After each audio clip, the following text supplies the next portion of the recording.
फर्रुखाबाद उत्तर प्रदेश महाकाल मंदिर, जहां श्रद्धालुओं की होती है मनोकामना पूरी। दिल्ली लखनऊ दूर दूर से आते हैं, यहाँ पे भक्तों का लगा रहता है तांता। इस मंदिर की एक खासियत है, यहाँ पर दान पात्र नहीं है। यहाँ के महंत ने बताया कि महाराज जी का आज जन्मोत्सव है। यहाँ पर सुबह से ही यहाँ पर श्रद्धालुओं का तांता लगा हुआ है। विशाल भंडारे का आयोजन है। दिल्ली, लखनऊ, कानपुर दूर दूर से यहाँ के भक्त आते हैं और सभी की होती है मनोकामना पूरी। यहाँ पर पूजा अर्चना आरती के बाद विशाल भंडारा चल रहा है। सुबह से ही भक्तों का तांता लगा हुआ, तो पूजा अर्चना करते हुए आरती व विशाल भंडारे का आयोजन किया जा रहा है।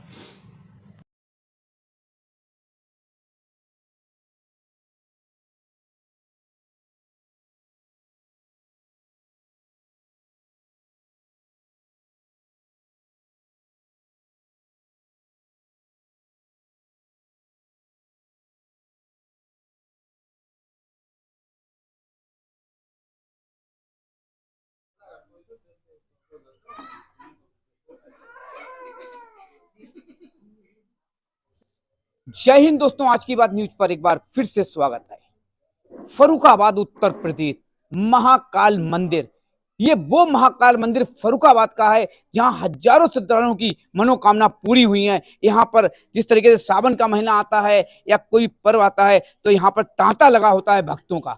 सुबह से आज देखिए महाराज जी का जन्मदिन है, तो जिस तरीके से मेरे को सूचना मिली, अब मैं सबसे पहले माता जी से जानना चाहूंगा, इस वक्त हमारा समय बहुत अलग चल रहा है। जिस तरीके से विश्व के अंदर हर तरफ हाहाकार, नरसंहार चल रहा है, कहीं ना कहीं विश्व के अंदर खतरा नजर आ रहा है। इस चीज को लेकर माता जी क्या कहना चाहेंगी कि हमारा जो धरातल है वो कहीं खो चुका है। हर तरफ गोला बारूद, केवल बिजनेस हो रहा है। हमें हथियार बेचना है, हमें ये करना, केवल बिजनेस। इस पर माता जी क्या कहेंगी? हर युग का अपना अपना एक कार्य होता है। हर युग में अपने अपने तरीके के कार्य होते हैं। जैसे सतयुग में पूजा पाठ होना है, कृतयुग है जो सारे चारों युगों के बाद में आता है। कृतयुग जो जिसमें कि शायद बहुत थोड़े लोग बचते हैं और वो पूजा पाठ के को ही केवल मानते हैं और कोई भी अनाचार नहीं होता उस दौरान में। ऐसे ही द्वापर हुआ, त्रेता हुआ, अब हमारा कलयुग चल रहा है। कलयुग बिल्कुल एंड पे आता जा रहा है। अभी जिस तरीके के आप कह रहे हैं, इस तरीके के कृत्य हो रहे हैं, तो ये अभी और बढ़ेंगे। क्यों? इसकी समाप्ति के लिए हमें भगवान कल्कि को बुलाना पड़ेगा। और जब तक पाप नहीं है तब तक पुण्य की कोई भी आप पहचान नहीं कर सकते हैं। इस कारण से भाई अभी ये सारे अनाचार और बढ़ेंगे, और जैसे जैसे अनाचार बढ़ते जाएं, समझ लीजिए हम कलयुग के बिल्कुल एंड पे आते जा रहे हैं। इसके बाद में प्रलय ही संभव है। क्यों? भगवान कल्कि आएंगे, बिल्कुल कलयुग में उन्हीं का आगमन लिखा हुआ है, वो आएंगे। आज महाराज जी का जन्मदिन है। हाँ, सुबह से यहाँ पर जानकारी मिली तांता लगा हुआ है, भंडारा चल रहा है और भंडारे की तैयारी पूरी और है। तो क्या कहना है, कितने वर्ष हो चुके हैं अभी? हमें आज हम कुछ अलग, क्यों कि बताने को ही है, बहुत कुछ है।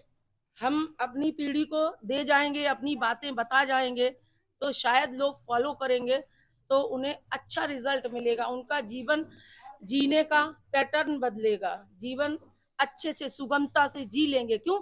हमारे अपने अनुभव जो जीवन के बारे में रहे, महाराज जी की कृपा से भाई हम भी उनके शिष्य हैं, तो उन्होंने जो हमको बताया वो हम आने वाले लोगों को भी बताना चाहते हैं कि आप भी इस तरीके से सुखी रह सकते हैं। वो मंत्र हम भी बता सकते हैं कि भाई आप अपने जीवन का निर्वाह अच्छे से करिए, घबराइए मत किसी प्रकार से। मतलब ये जिस तरीके से देखा कि आज का युग, हम हर मंदिर में जाते हैं, हम हनुमान जी को भी पूछते हैं, शंकर भगवान को भी पूछते हैं, महाकाल को भी पूछते हैं, हर तरफ। और माताओं का, बहनों का बड़ा आस्था रहती है। हम आदमियों को तो फुर्सत ही नहीं है, 2 नंबर का काम करें, कमाएं या ना कमाएं, लेकिन माता जो होती हैं, बहनें होती हैं परिवार की, वो केवल आस्था में रहती हैं। लेकिन कहीं ना कहीं कमी नजर आती है कि हम मंदिर में जा रहे हैं, आप यहाँ आ रही हैं, क्या संदेश माताओं को, बहनों को दिया जाता है? केवल एक कहा नहीं जाना चाहिए, लेकिन कहना बहुत जरूरी युग के अंदर कि आज बिजनेस हो चुका है एक धर्म के नाम पर, जिस तरीके से। तो एक हमारे बच्चे हैं, ये हमारी आपकी गलती नहीं है। बिजनेस हो गया है। ये भी कली के प्रभाव से ये बिजनेस बना लिया गया है।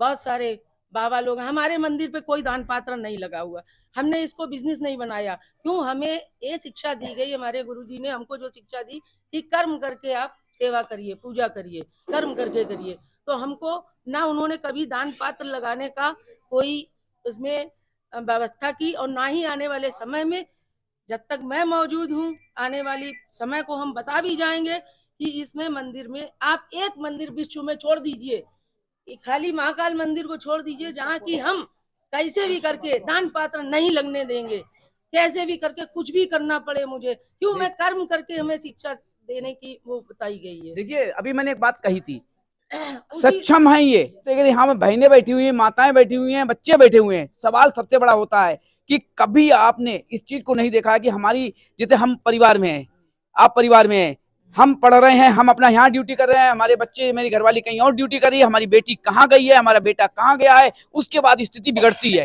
एक मोबाइल को लेकर कहीं नहीं जिम्मेदारी दे देता है कि मोबाइल था तो बच्चे बिगड़ गए। लेकिन लेकिन लेकिन समस्या सबसे बड़ी ये आती है कि माँ का सबसे बड़ा रोल होता है। कहावत नहीं है, ये सच्चाई है, बच्चों को बिगाड़ने में। क्यों? कंट्रोल बच्चा को नहीं करोगे तो बच्चे की स्थिति बहुत बुरी है। इस पर आप लोगों ने कभी संदेश दिया है कि बेटे बच्चे कहाँ जाते हैं? हम जब छोटे थे तो भाई ये सब साधन नहीं थे। हम लोगों को किताबें दी जाती थी पढ़ने के लिए कि खाली समय में कुछ नहीं, कहानियां पढ़िए, कॉमिक्स पढ़िए। आज बच्चा रोता है, किसी चीज को मचलता है, तो माँ फौरन उन्हें मोबाइल पकड़ा देती, ले बेटा गाना देख। तो उनके दिमाग उस टाइप के होंगे, उनके अंदर बुद्धि वही घुसी रहेगी। मोबाइल जितना लाभकारी है उतना ही हानिकारक भी है। देखिए, बात तो कड़वी लगी है, कुछ यहाँ पे बहनें और माताएं बैठी हैं, बड़ी नाराज भी हो रही हैं, अंदर से हमको शायद कुछ ना कुछ भला बुरा भी कह रही होंगी, लेकिन एक आज के युग की यही सच्चाई है। क्यों? अगर थोड़ा कड़वा है, और नीम कड़वा होता है, अगर नीम के पत्ते खाओगे तो शरीर के अंदर कभी खुजली नहीं आएगी और ना कभी बीमारी आएगी। क्यों? नीम कड़वा होता है और कड़वा सच होता है। आज अगर हम कड़वी बात को सहन कर लेंगे तो हमें आगे बच्चों का भविष्य बना लेंगे, ना कि कभी रोना पड़ जाए कि पता लगा कि बच्चे की कभी कुछ होके आ रहा है या कुछ होके आ रहा है, तो बड़ा अफसोस की बात होती है। हमारे पास सामने बैठे हुए एडवोकेट अस्थाना जी, जो दिल्ली से आए हैं। क्या कहेंगे? माता रानी का इतना बढ़िया यहाँ पर व्यवस्था, देखिए हजारों की संख्या में श्रद्धालु आते हैं। मैं सबसे पहले आपका और मीडिया का सबका माने धन्यवाद देना चाहता हूं कि आज माने जो है हमारे पूज्य माने मामा जी का माने जन्म दिवस है, और उसके लिए यहाँ जितनी जनता आई है उनका उनकी आस्था है। और इस मंदिर में जो कि मैंने आज व्यक्तिगत रूप से आज मैंने पर्सनली मैंने देखा, सब कुछ देखा, माने कोई एक ऐसा भाव है, ऐसी शक्ति है जो इस सबको चला रहा है। किसी को बुलाने की जरूरत नहीं है, यहाँ सबका आस्था है। और मुझे अभी कई चीज के अनुभव भी मिले हैं कि कुछ लोगों ने जो मनोकामना चाही, मन से चाही, उनकी पूरी हुई। तो ये सिद्ध पीठ मंदिर है। मैं सबसे कहता हूँ, मानो तो देव नहीं तो पत्थर तो है, लेकिन ये आस्था है, मंदिर है। इस महाकाल मंदिर में अगर आप अपनी आस्था लेके आओगे तो मन में जो भी होगा वो पूर्ति होगी। और जिसका मेरा व्यक्तिगत अनुभव है कि जब मैं मामा के साथ अपने बचपन में भी उनके साथ में बहुत रहा, उन्होंने मेरे लिए भी भविष्यवाणी करी थी कि उन्होंने मेरे लिए भी एक भविष्यवाणी करी थी, तुम्हें अपने घर से दूर जाना पड़ेगा। और मैं शाहजहानपुर से दिल्ली में जाके शिफ्ट हुआ और मैंने अपना मुकाम बनाया, वो आप जानते हो मेरे बारे में। कोई ऐसी कोई दोहरा नहीं है, लेकिन वही चीज को मैं कहता हूँ, लिखा हुआ मेरे पास, लिखा हुआ रखा है, मामा की हैंड राइटिंग में लिखी हुई है कि भाई तुम दिल्ली 1990 में लिख दिया था उन्होंने, है। और वो चीज से रहा था, हम लोग इतना नहीं समझते थे, लेकिन उनमें शक्ति थी और आज भी। लेकिन हमारे लिए सबसे पहले गुरु जी है, मेरे मामा है, और माँ के बाद में मामा ही सबसे बड़ा होता है। तो मामा, तो देखिए गुरु जी के जन्म डबल माँ होती है, माँ के ऊपर माँ लग जाता है तो मामा का रोल बहुत अच्छा होता है। एक संदेश और दूंगा मैं छोटा सा, जिस तरीके से मैंने अभी बच्चों के लिए कहा और बड़ों के लिए कहा, लेकिन एक नियम बना लें कि हम घर से निकलें या हमारे बच्चे निकलें, बच्चों को कभी भी अपना बेटा ना माने, अपनी बेटी ना माने, उसको मित्र माने, अपने साथ बैठाकर खाना खिलाएं, अपने साथ बैठाकर टीवी दिखाएं। अगर हम ये कर लेंगे, चाहे माँ हो या बेटा पिता हो, लेकिन बच्चे दोस्त बनकर कार्य करेंगे तो उनके साथ कोई गलत हो रहा है या कहीं भटकने हैं तो वो शेयर करेंगे, हमसे बात करेंगे।